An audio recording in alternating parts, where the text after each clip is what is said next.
వ్యాపారం అనేది ఎప్పుడు కూడా లేజర్గా ఉంటుంది. సక్సెస్ అయితే ఆ సక్సెస్ యొక్క మజా వేరు. ఆ సక్సెస్లో డౌన్ఫాల్స్ ఉన్నాయి, డౌన్ఫాల్స్ చూసాం, పీక్ లెవెల్స్ చూసాం, అన్నీ చూసాం. ఒక గేమ్.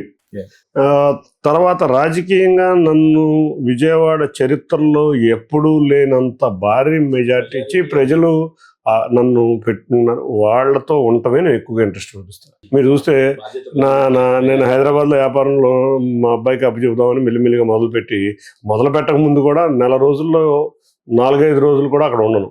మొత్తం విజయవాడ ఉంటారు. అది కూడా ప్రజల మధ్య ఉంటాయి. ఏ రోజైనా నా ప్రోగ్రామ్స్ చూస్తే ఏదో రూరల్ కాన్స్టిట్యున్సీ ఉంటుంది, అర్బన్ కాన్స్టిట్యున్సీ ఉంటుంది, ఇట్లా వెళ్తూ ఉంటాం. తప్పకుండా పాపం వాళ్ళందరూ కూడా ఎంతో ఆశలతో మనల్ని కానీ, నన్ను కానీ, చంద్రబాబు నాయుడు గారి ప్రభుత్వాన్ని కానీ, మా ఎమ్మెల్యేలు కానీ గెలిపించారు. వాళ్ళతో ఉంటాం, వాళ్ళతో మమేకం అవుతాం. చాలా నాకు ఆనందం. అందులో విజయవాడ అనగానే నాకు ఒక వైబ్రేషన్ లాగా ఫీలింగ్ ఉంటుంది. అంటే నా పుట్టిన ఊరికి నాకు ఒక అవకాశం మీరు ఇచ్చారు. ఈ అవకాశాన్ని నేను సద్వినియోగం చేసి నా ఊరు పేరు, నా ఊర్లో ఉన్న ప్రజల సౌకర్యాలు కల్పించే విధంగా చేస్తున్నది నా జీవితంలో ఇంతకన్నా అల్టిమేట్ థింగ్ నాకు జీవితంలో వేరేదేం లేదు. కాబట్టి ఇది చాలా ఎక్కువగా ఏ విషయానికైనా కూడా ఈ విషయం నాకు చాలా ఎక్కువగా ఫీల్ అవుతాను. అందులో విజయవాడకి చేస్తున్నాను అనేప్పటి మా చిన్నప్పటి నుంచి విజయవాడ అని మా చెవుల్లో మారుమోగిపోయిన ఈ విజయవాడలో నేను ఒక ఎంపీని అవడం అది నా అదృష్టం. అమ్మవారి ఆశీస్సులు కావచ్చు, తిరుపతి వెంకటేశ్వర వారి ఆశీస్సులు కావచ్చు, అన్నిటికన్నా ముఖ్యంగా మా అధినేత యువనేత ఆశీస్సులతో అయ్యాను. నా ప్రజలు నన్ను భారీగా గెలిపించారు. వాళ్ళ సేవలో ఉండటం, విజయవాడకి సేవ చేయటం ఇంతకన్నా నా జీవితంలో అత్యంత మొదటి క్షణాలు ఏమీ లేవు అని నేను అనుకుంటున్నాను. కేసీనేని డెవలపర్స్లో మీ ఎంప్లాయీస్ కానీ, మీ మేనేజర్స్ కానీ మిమ్మల్ని మిస్ అవ్వటం కానీ, సార్ పూర్తిగా అట్టే అయిపోయారు, కొద్దిగా ఇటు ఫోకస్ చేయటం కానీ, ఎందుకంటే ఆ మూలం వల్లనే మనం ఇక్కడ నిలబడడానికి చేయడానికి ఏదైనా కార్యక్రమాలు కానీ సరిపోతాయి. మరి అక్కడున్న ఎమోషన్స్ అన్నీ వదులుకొని ఏ రకంగా కొన్నిసార్లు ఆ ఎమోషన్స్ మిస్ అవ్వాలి. తప్పకుండా కేసీనేని డెవలపర్స్లో ఉన్న వాళ్ళు 20 సంవత్సరాల నుంచి నాతో ప్రయాణం చేసిన వాళ్ళు, ఒడిదుడుగులన్నింటినీ ఎదుర్కొన్న వాళ్ళే. వాళ్ళు మెయింటైన్ చేసే స్టేజ్కి వచ్చారు, వాళ్ళు చేస్తారు.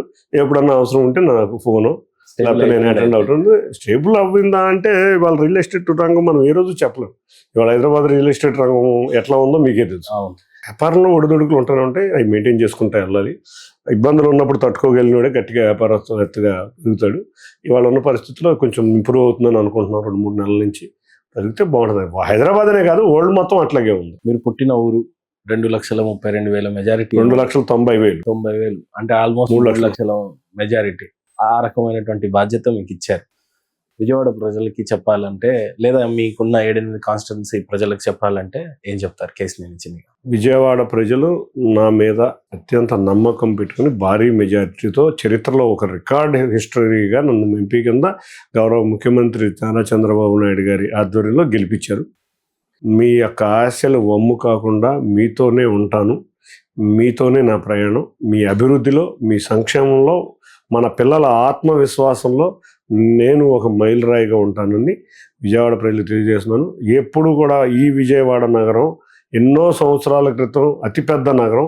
దీనికి గత ఎంపీలు ఎవరు కూడా సౌకర్యాలు, అంటే కొంతమంది చేశారు, గత 10 సంవత్సరాల నుంచి ఏ సౌకర్యాలు ఓన్లీ రాష్ట్ర ప్రభుత్వం వల్ల కొంత జరిగింది. కానీ 2014-19 అత్యంత ఇబ్బంది లేని, ట్రాఫిక్ ఇబ్బంది లేని, ఇన్ఫ్రాస్ట్రక్చర్ ఇబ్బంది లేని, అభివృద్ధి ఇబ్బంది లేని, అంతేకాకుండా రేపు రాబోయే అమరావతి మన విజయవాడ అమరావతిలో ఒక భాగం కాబోతున్నాం. అక్కడ కూడా ఉద్యోగ అవకాశాలు, మన పిల్లలకి ఉద్యోగ అవకాశాలు క్వాంటమ్ కంప్యూటింగ్ ద్వారా ఇటువంటి ఎన్నో విషయాల ద్వారా రాబోతున్నాయి. వాటన్నిటిలోనూ మనం భాగస్వాములు అవుతాం. Think positive, be positive. ఫైనల్గా కేసీనేని చిన్ని గారి జీవిత ఆశయం ఏంటంటే ఏం చెప్తారు? ఇంకేం లేదు సార్, విజయవాడ నగర ప్రజలు ఇచ్చిన ఆశయాన్ని తూచా తప్పకుండా హ్యాపీగా ఆత్మవిశ్వాసంతో తీసుకెళ్తాను ముందుకి. చిన్నవాడిని అయినా సరే చాలా బిజీ స్కెడ్యూల్లో మాకు టైం ఇచ్చారు. కానీ మీరు సంకల్పించిన సంకల్పం అంతా కూడా అభివృద్ధి విషయంలో కావచ్చు, అమ్మవారి విషయంలో కావచ్చు, రోడ్డు విషయంలో కావచ్చు, అభివృద్ధి ఏ రకమైనటువంటి ఆశయాలు మీ ముందు ఉన్నాయో అవన్నీ సిద్ధింపజేయాలని మనస్ఫూర్తిగా కోరుకుంటూ thank you so much sir. నమస్తే. Thank you.